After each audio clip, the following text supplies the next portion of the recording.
2023 সালের শুরুর দিকে ময়মনসিংহের জিরো পয়েন্ট থেকে মধুপুর পর্যন্ত 47 কিলোমিটার সড়কটি 18 থেকে 34 ফুট প্রশস্তকরণের কাজ শুরু হয়। প্রকল্পের ব্যয় ধরা হয় 1107 কোটি টাকা।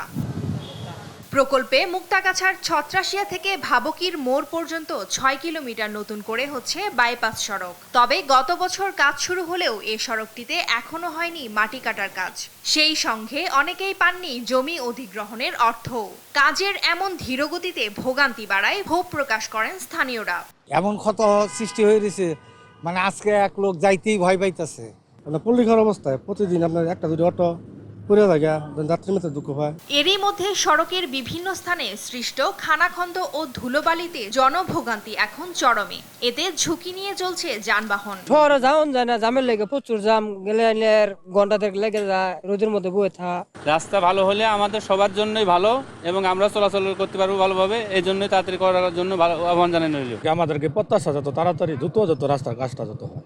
জমি অধিগ্রহণ সহ নানা জটিলতায় নির্মাণ কাজে বিলম্ব হওয়ার কথা জানিয়ে আগামী 4-5 মাসের মধ্যে কাজ সম্পন্নের আশ্বাস সড়ক ও জনপথ বিভাগের। ভূমি অধিগ্রহণের জন্য কিছু কাজ এখনো ভূমি অধিগ্রহণ কাজের একটু সময় সাপেক্ষ হয়। আমাদের বাকি কাজগুলো আমরা হয়তো আগামী দ্রুত তার সময় শেষ করার জন্য ঠিকাদারকে তাগিদ দিচ্ছি এবং আশা করতেছি আমরা হয়তো অতি দ্রুত সময়ে কাজগুলো শেষ হয়ে যাবে। সিলেট, চট্টগ্রাম ও ময়মনসিংহ বিভাগের সাথে উত্তরাঞ্চলের সব বিভাগের সংযোগ গড়ে ওঠা এ সড়ক দিয়ে প্রতিদিন কয়েক হাজার যানবাহন চলাচল করে। নিউজ ডেস্ক, দেশ টিভি।